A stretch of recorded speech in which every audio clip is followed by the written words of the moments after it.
Okay, I want to show you how to go into the textbook and access maps, because we will be doing geography tomorrow, and in the future, or for future units, you're going to need to know how to go in and find find your own version of whatever map I give you. So I'll be giving you a blank map of Europe, probably putting it in tonight or tomorrow, and then I'll be giving you features to label. And what you're going to need to do is either use, I'll put it in as a PDF. I will also add it as a PowerPoint. You'll either need to use PowerPoint or your own drawing online marking tools to label this map and turn it back in to me. So you're going to go to Clever, as you normally would, and then it's the McGraw-Hill. This is going to take forever. Let me log in with Active Directory. Let me pause this real quick. I'm going to select the McGraw-Hill. I'm going to go in as a student so that you'll see what you see. Don't forget, this is where you can find your math, science. You'll see your math, science, and history textbooks in the Connect Ed under the McGraw-Hill. So when you go in, we are now in Europe.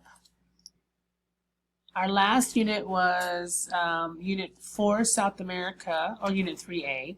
We are in Unit 4. Even though the textbook says that Europe is Unit 5 in the textbook, we are technically on Unit 4. But you can go to Unit 5, Europe.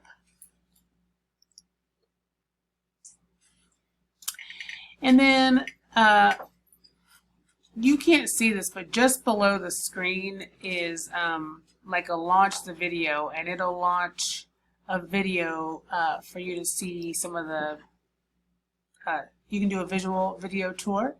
This is the speed, slow or fast, that you can actually go in and watch it. It'll be pretty interesting, I think. You'll find it interesting, and it'll be helpful for you to use on your project that we're going to be introducing tomorrow. But anyway, up here is where it says region maps.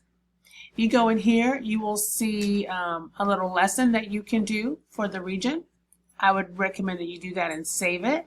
But these are the different maps of Europe. So you have a physical map, a political map, and this is a climate map. And you kind of scroll over and you can find,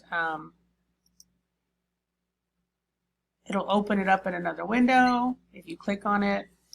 This is a population density map. It might take it a minute to load, but it'll be a larger version. So when I give you a blank map and I say, hey, I need you to do the label these countries, these physical features of Europe, you can go to your textbook, click on the unit opener, Europe, and then region map. If you get lost, you can always do a search right here. Hope this helps you, and if you have any questions, just let me know.